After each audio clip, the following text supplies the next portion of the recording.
Kedelapan, bersumpah dengan berdusta supaya membatalkan yang benar dan mensabitkan yang salah. Sumpah palsu, bohong, atau saksi palsu. Terus. Dan adalah yang empat ini dosa besar yang di dalam lidah. Kesembilan, memakan harta anak yatim padahal zalim. Padahal zalim. Kalau tak zalim, tak apa pengurusan. Dia bekerja di pejabat pengurusan anak yatim. Dia pun kena dibayar gaji lah yang berpatutan. Ya kan? Sebagai pengurus. Diambil lah duit orang derma kepada anak yatim itu untuk gaji dia lah. Yang ditetapkan oleh EJK dengan cara benar lah. Bukan diambil dengan cara melampau. Boleh dia makan dengan cara benar. Dia jadi tukang masak di rumah yatim. Dia kena diupah lah kan. Ambillah duit anak yatim, upah tukang masak. Boleh lah. Yang jadi masalahnya anak yatim kelaparan, dia nak kereta besar. Dia kutip derma untuk anak yatim, tapi anak yatim tak dipeduli.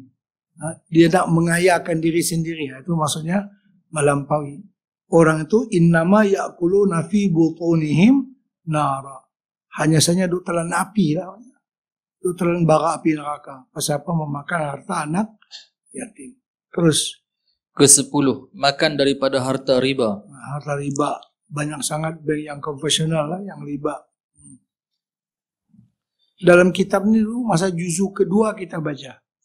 Kitab Syarhus Salikin. Barang siapa yang beribadat, katalah baju dia bernilai RM100. Ada RM1 saja riba di baju dia tu, tak diterima amal ibadatnya.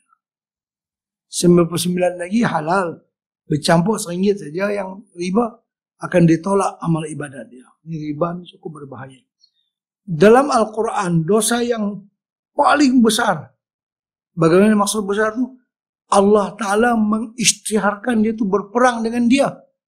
Faqad azantuhu bil harbi fa'zanu biharbin minallahi wa rasulih. Orang yang berkekalan memakan harta riba setelah ditegur, itu berarti orang itu mengisytiharkan perang kepada Allah dan Rasulnya. Masya Allah. Siapa akan menang? Tentu adalah Allah Ta'ala. Ya kan? Besar terus. Ke-11, meminum segala yang memabukkan seperti meminum arak atau tua atau barang sebagainya. Nah ini daun apa? Kedahan ya. So, ketum apa? Ketum. Ketum. Ketum ini jadi obat juga. Cuma dia ada kaidah dia lah. Yang ini campur dengan ubat nyamuk, campur dengan sabun ke apa itu yang kecil. Ada gerai-gerai yang jual macam itu. Itu karena dia merosakkan kepada akal.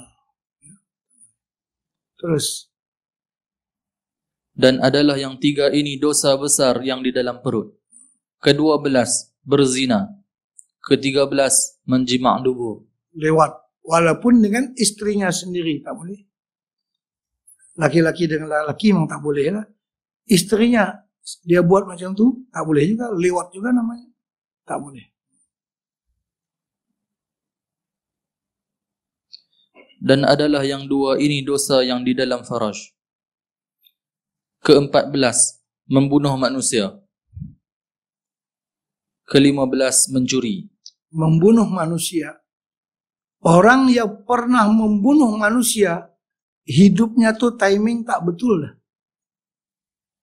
Dia macam tak boleh fikir dengan cara waras. Orang yang pernah membunuh orang lain, dia pertimbangan dia tu menjadi nyanyuk.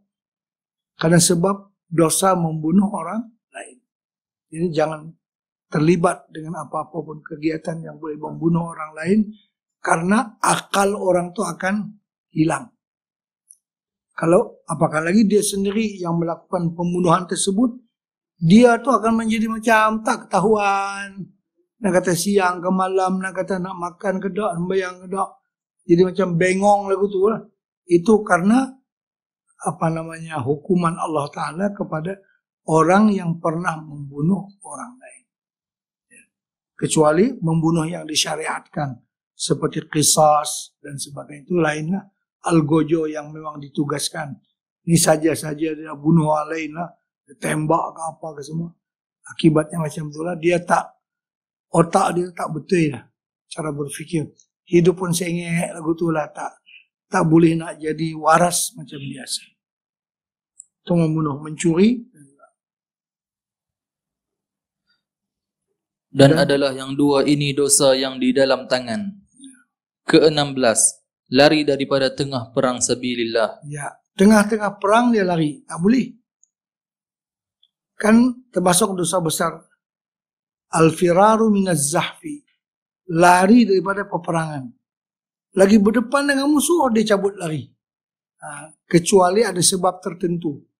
Untuk misalnya dia tinggal seorang-seorang tentu, dia pun nak berimpun kepada kelompok jamaah muslimin yang lain, itu ada sebab. Dia tertinggal seorang-seorang, kalau dipaksa juga akan matilah, dia pun larilah nak cari kelompok Islam supaya tidak keseorangan. Itu kan lain. Itu dimaafkanlah. Tapi kalau dia mati pun mati syahid. Terus. Dan adalah yang satu ini dosa besar yang di dalam kaki. Ke-17, dosa besar yang di dalam sekalian badan, yaitu derhaka akan kedua ibu bapanya. Demikianlah yang dinaqal oleh Al-Imam Al-Ghazali rahimahullahu ta'ala daripada kitab Qutul Qulub itu. Kemudian maka berkata ia, dosa besar itu tiada tersimpan di dalam bilangannya yang disebutkan oleh Abu Talib Al-Makki rahimahullahu ta'ala di dalam Qutul Qulub tiada itu. Tiada tersimpan tu tiada terhingga, ya. Bukan takak tu sajalah dosa besar, banyak lagi maksudnya. Bukan takak yang disebutkan oleh Syekh Al-Imam Abu Talib Al-Makki tadi. Takak 17 lah situ. Dia banyak lagi lah kata Imam Ghazali. Terus. Dan barangkali lebih daripada itu, seperti dosa yang ta'alluq dengan segala hamba Allah Ta'ala itu, yaitu dibilangkan dia dosa yang besar, seperti meninggalkan memberi zakat dan merampas akan harta manusia dan mengambil akan harta manusia dengan tiada sebenarnya. Paksa mengambil hak orang lain dengan cara paksa, dengan cara dia pusing-pusing kalah orang, ya kan? Dia menipu mengambil harta orang lain. Itu termasuk dosa yang besar. Tak membayar zakat dosa besar juga, karena Sayyidina Abu Bakar memerangi orang yang tidak membayar zakat. Terus. Dan setengah daripada dosa yang ta'alluq akan manusia itu, yaitu mengumpat akan manusia dan memaki akan dia. Mengumpat orang dosa besar. Bahkan dosa besar yang syarat taubatnya tambah lagi satu lah, nak kena minta halal, minta ridha daripada orang yang terkait. Kalau zina dosa besar juga, tapi dia 3 saja syarat taubatnya. Terus. Dan memukul akan manusia, dan menikam akan manusia, dan mengerat akan anggota manusia, dan sekalian yang membawa kepada menyakiti manusia itu, yaitu dibilangkan daripada dosa besar. Apapun, apakah ini seperti yang berlaku di Burma, semua kita tengoklah, Masya Allah, Tabarakallah, tak ada peri kemanusiaan langsung. Terus dan setengah daripada dosa besar itu, yaitu meninggalkan yang difardukan Allah atasnya, seperti ia meninggalkan sembahyang 5 waktu dan puasa fardu dan haji fardu dan barang sebagainya. Bayangkan, tak sembahyang dosa besar, tak puasa pun dosa besar, tapi orang banyak ambil berat masalah tak puasa. Bila tak puasa tu macam besar sangat dosa dia, tak sembahyang tu lagi besar pada tak puasa. Tapi kena ramai tak sembahyang, dia tak rasa macam dosa besar. Padahal tak sembahyang itu lebih besar dosanya daripada tak berpuasa. Puasa, kalau dia tak puasa, dia arak, dia apa semua lah. Patut orang tak sembahyang kena lebih pada tu lagi lah. Disuruh bertaubat. Kalau dia tak mau taubat, bunuh dia, pancung lehernya. Itu cara orang yang tak sembahyang.